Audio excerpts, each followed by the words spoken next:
ایمان اور اعمال. اللہ پاک نے ان کو کامیابی کی بنیاد قرار دیا. دنیا کے اندر بھی کامیابی اور آخرت کی بھی کامیابی. من عمل صالحا من ذکر او انثى وهو مؤمن فلنحيينه حیاتا طیبہ، کہ جو نیک عمل کرے گا اور ایمان والا ہوگا، چاہے مرد ہو چاہے عورت ہو، ہم اس کو دنیا کے اندر بہترین پر لطف زندگی عطا فرمائیں. دنیا کا جو کامیابی کا وعدہ ہے وہ بھی دنیا کی چیزوں پر نہیں ہے، وہ بھی ایمان اعمال پر ہے. اور آخرت کی کامیابی کا وعدہ بھی ایمان اعمال پر ہے. اس لیے سارے نبیوں کی جو محنت ہے وہ ایمان اعمال کو لانے کی محنت ہے. تو ہماری یہ جو تبلیغ کی محنت ہے یہ اسی بات کی محنت ہے کہ ساری امت ایمان پر آ جائے اور ساری امت اعمال پر آ جائے. اور اعمال میں سب سے پہلی چیز جو ہے وہ نماز ہے.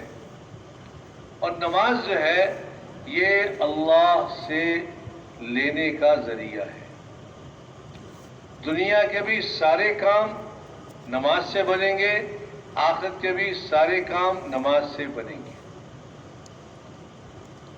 فرمایا کہ جتنے بھی انبیاء علیہم الصلاۃ والسلام تھے اور جناب رسول اللہ صلی اللہ علیہ وسلم، سب کی عادت شریفہ یہ تھی کہ جب کوئی مشکل پیش آتی تو نماز کے ذریعے اللہ کی طرف متوجہ ہوتے. اب دوستو، نماز پر خود بھی آنا ہے اور ساری دنیا کے انسانوں کو لانا ہے. مگر نماز ایسی ہو کہ جس نماز کے ذریعے ہمارا اللہ سے تعلق بنے. فرمایا کہ بعض دفعہ نماز ایسی ہوتی ہے کہ جو اللہ سے تعلق بڑھاتی ہے، اور بعض دفعہ نماز ایسی ہوتی ہے جو اللہ سے تعلق کو ختم کرتی ہے. ایسی نماز بھی ہوتی ہے. تو نماز ہم ایسی پڑھیں کہ جس سے اللہ سے تعلق بنے. اب نماز کے اندر جو نماز کی ادائیگی ہے اس میں اطمینان ہو. دو چیزیں ہیں، ایک خشوع ہے ایک خضوع ہے. ایک تو یہ ہے کہ دل کا تعلق اللہ کے ساتھ ہو. وہ جو ہی آدمی نماز شروع کرتا ہے فوراً رحمت کی بارش اس پر شروع ہو جاتی. نماز شروع کرتے ہی اور اللہ پاک اس کی طرف متوجہ ہو جاتے ہیں، اور اللہ پاک یہ چاہتے ہیں کہ اب یہ بندہ میرے ساتھ باتیں کرے. تو اگر بندہ جو ہے دھیان کے ساتھ اللہ کی طرف متوجہ ہو کر نماز پڑھتا ہے تو جو جملہ بھی بندہ زبان سے بولتا ہے اللہ تعالیٰ اس کا جواب دیتے ہیں. اللہ تعالیٰ اس کا جواب دیتے ہیں. اور اللہ پاک جب نماز کو قبول کرتے ہیں پھر نماز کی وجہ سے اللہ اس کے سارے گناہوں کو معاف کر دیتے ہیں. اور نماز کی وجہ سے اللہ تعالیٰ اس کی زندگی میں تبدیلی لاتے ہیں.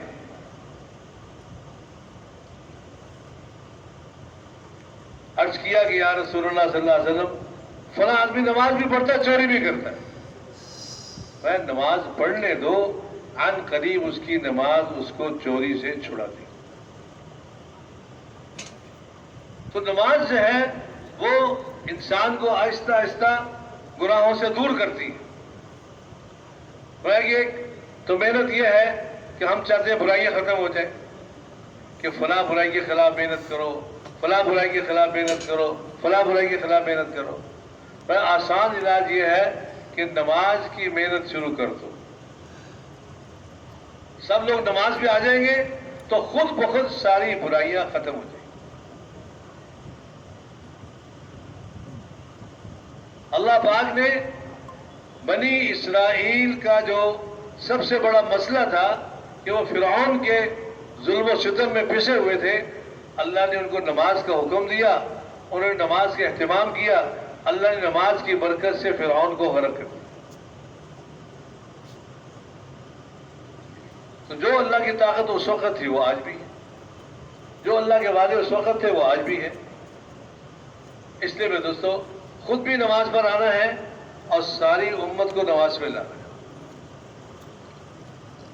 اسی طرح ہماری زندگی جو ہے وہ دین کے مطابق ہو، اس کے لیے ہمیں اپنی زندگی کو سیکھنا پڑے گا.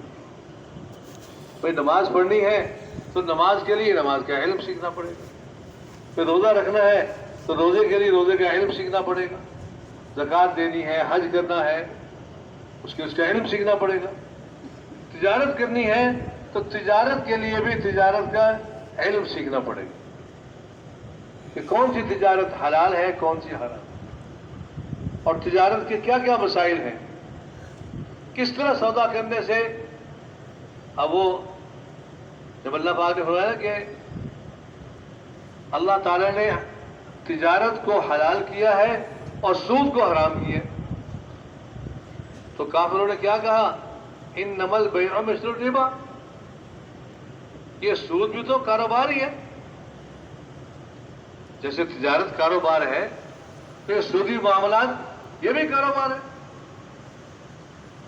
تو آج کل بھی لوگ یہ کہتے ہیں یہ بھی تو ہم کاروبار ہی کر رہے ہیں.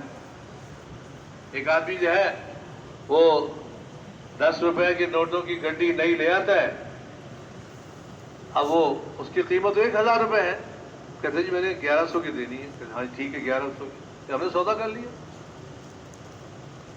اب یہ تو علماء سے پوچھنا پڑے گا نا کہ یہ سودا حلال ہے کہ حرام ہے. تو اس لیے جو کام بھی کرنا ہے اس کو سیکھنا ہے کہ زندگی گزارے عالمانہ، جاہلانہ نہیں کہ جیسے چاہے کر لیا.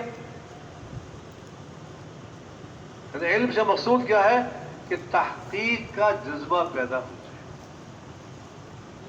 ہر مسئلے میں ہم معلوم کریں کہ بھئی یہ چیز حلال ہے کہ حرام ہے، جائز ہے ناجائز ہے، اس کو حلال طریقے سے پورا کرنے کی کوشش کریں.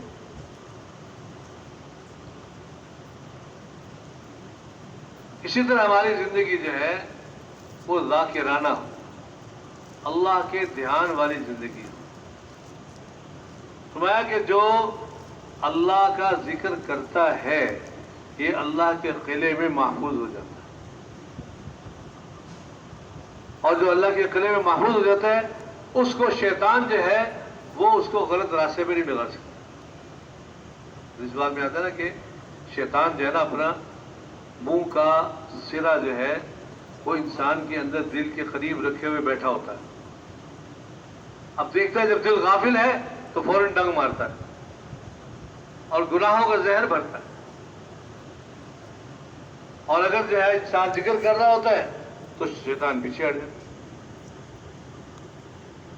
اس کے لیے ہمارے بڑے علماء بھی ہم تسبیحات کا اہتمام کریں.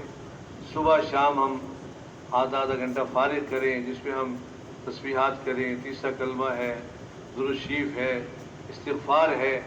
دھیان کے ساتھ، توجہ کے ساتھ.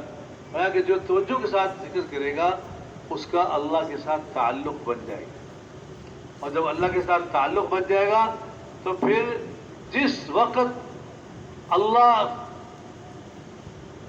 سے آدمی اللہ کے ساتھ اکیلا ہوگا تو پھر اللہ پاک اس کا کام پورا کرے گا.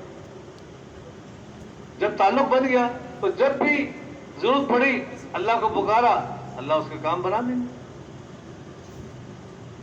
اس لیے دوستو ہم ذکر کا اہتمام کریں. کہ جو آدمی صبح کو تھوڑی دیر اللہ کا ذکر کر لے اور شام کو تھوڑی دیر اللہ کا ذکر کر لے تو اللہ اس کے درمیانی اوقات میں اس کی کفایت کر دے گی کہ کام بنا دے گی. آدمی صبح کو سورہ یاسین پڑھ لے سارے دن کے کام بن جائے. شام کو سورہ واقعہ پڑھ لے اللہ پاک فاقے سے نجات دے دیں. اس لیے ذکر کا اہتمام. اس طرح دوستو حضور علیہ الصلوۃ والسلام اخلاق والی زندگی لے کر آئے۔ حضور نے اخلاق پیش کیے اور اخلاق کے ذریعے اسلام کو پھیلائے۔ تو ہم بھی حضور پاک صلی اللہ علیہ وسلم والے اخلاق کو اپنانے کی نیت کریں۔ اللہ وَإِنَّكَ عَلَىٰ خُلُقٍ عَظِيمٍ، اے پیارے نبی جی آپ بہت اونچے اخلاق والے ہیں، بہت عظیم اخلاق والے ہیں۔ اور میں عظیم اخلاق جو ہے ان کا خلاصہ کیا ہے؟ تو اس کا خلاصہ یہ ہے کہ جو تمہارے ساتھ برائی کرے تم اس کے ساتھ احسان کرو، جو تم سے رشتہ توڑے تم اس کے ساتھ رشتہ جوڑو، جو تمہیں نہ دے تم اس کو دو، جو تمہارے ساتھ برائی کرے تم اس کے ساتھ احسان کرو۔ تو شریعت نے ہمیں یہ سکھایا ہے کہ آسمان والے اس شخص پہ رحم کرتے ہیں جو زمین والوں پہ رحم کرتا ہے۔ تو ہمارا معاملہ لوگوں کے ساتھ ایک تو ہے کسی کا حق ادا کرنا، ایک ہے اکرام کرنا۔ اکرام کیا ہے کہ جتنا اس کا حق ہے اس سے زیادہ اس کو دینا، اور فرمایا کہ اکرام سے دل جڑیں گے۔ آپ نے کسی کو اس کا پورا حق دے دیا، اس سے دل جڑے گا، اکرام سے دل جڑے گا۔ جتنا جس کا حق ہے اس سے زیادہ اس کو دو۔ ایک شخص جو تھا وہ منڈی میں بیٹھا ہوا ترازو سے چیزیں تول رہا تھا، تو حضور پاک فرمایا کہ وزن کرو اور جھکتا تولو، جھکتا تول کے دینے کا حکم فرمایا۔ تو اللہ پاک ہمیں عزت نصیب فرمائے۔ اس طرح دوستو ہر عمل جو ہے وہ اخلاص کے ساتھ ہو کہ اللہ پاک راضی ہو جائے۔ دنیا میں کوئی آدمی ہم سے راضی ہو یا نہ ہو، ہمیں اس کی ضرورت نہیں، اللہ راضی ہو جائے۔ اور میں کہ جب اللہ راضی ہو جائے گا تو اللہ پاک کا معاملہ یہ ہے کہ اللہ پاک جب کسی بندے سے محبت کرتے ہیں تو اللہ پاک جبرائیل کو آواز دیتے ہیں کہ فلاں شخص جو ہے مجھے اس سے محبت ہے، تم بھی اس سے محبت کرو۔ تو جبرائیل السلام اس سے محبت کرتے ہیں۔ اس کے بعد وہ فرشتوں کو آواز دیتے ہیں کہ اللہ تعالیٰ فلاں بندے سے محبت کرتے ہیں، میں بھی اس سے محبت کرتا ہوں، تم بھی اس سے محبت کرو۔ تو فرشتے بھی اس سے محبت کرتے ہیں۔ پھر اللہ پاک پوری زمین میں اس کی مقبولیت رکھ دیتے ہیں، پھر ساری زمین والے اس سے محبت کرتے ہیں۔ تو یہ دنیا والوں کی جو محبت، ایک تو ہے کہ آدمی دنیا والوں کی محبت کو حاصل کرنے کے لیے دنیا والوں کو راضی کرنے کی نیت کر کے عمل کرے، اس سے تو دنیا والوں کی رضا نہیں ملے گی۔ لیکن ایک یہ ہے کہ آدمی اللہ کو راضی کرنے کی نیت سے عمل کرے، گویا کہ اس سے اللہ پاک ساری دنیا کو راضی کر دے۔ تو اللہ کو راضی کرنے کی نیت کرے،